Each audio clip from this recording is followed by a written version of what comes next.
पश्चिम बंगाल की मुख्यमंत्री ममता बनर्जी आज लंदन के सफर पर रवाना हो गई।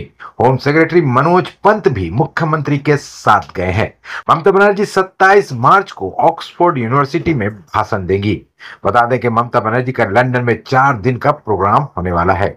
वो 24 मार्च को इंडियन हाई कमीशन की तरफ से आयोजित प्रोग्राम में शामिल होंगी।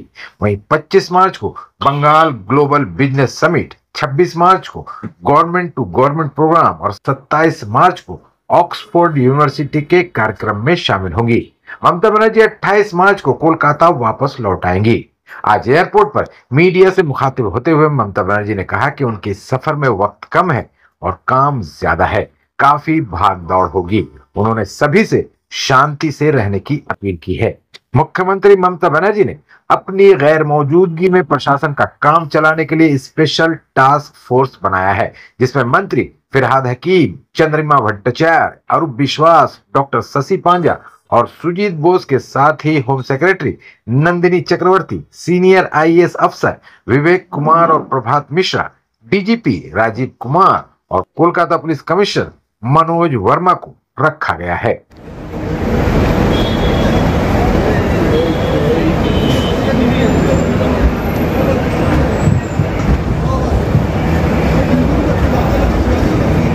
আরে আপনি তো ম্যাডামকে গার্ড করছেন, আপনি ম্যাডামকে গার্ড করছেন, সরে যান। অদ্ভুত।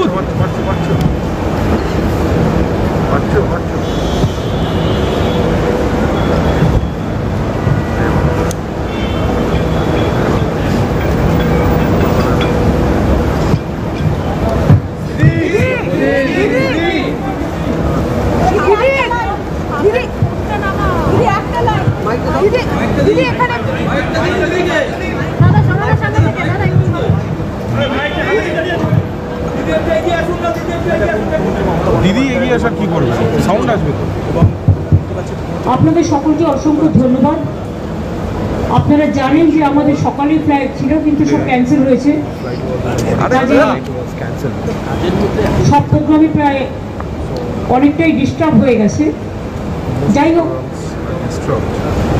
যেহেতু আমাদের অনেকগুলো বিজনেস মিটিং, অক্সফোর্ডের ভাষণ থেকে শুরু করে অনেকগুলো প্রোগ্রাম আছে, ইন্ডিয়ান এম্বাসি, সেই জন্যই আমাদের যেতে হচ্ছে।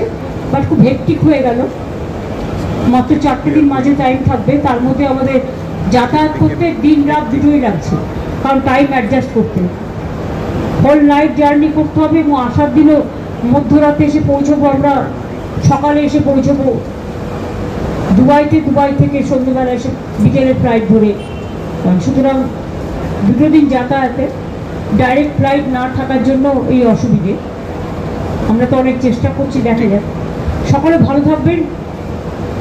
আমি বাংলার মামাটি মানুষ সকলকে বলবো, আপনারা সকলে শান্তিতে ভালো থাকুন। আমরা জাস্ট 4-5 দিন থাকবো না, কিন্তু যোগাযোগ আমাদের সাথে সবসময় থাকবে। কোনো রকম কোনো অসুবিধা হলে আমরা দেখে নেব। সকলে ভালো থাকুন, সুস্থ থাকুন, সুন্দর থাকুন। দিদি আইপিএলটা কি এখান থেকে সরছে এরকম একটা খবর? দিদি রাজ্যপাল আজকে বলেছেন, দিদি রাজ্যপাল বলেছেন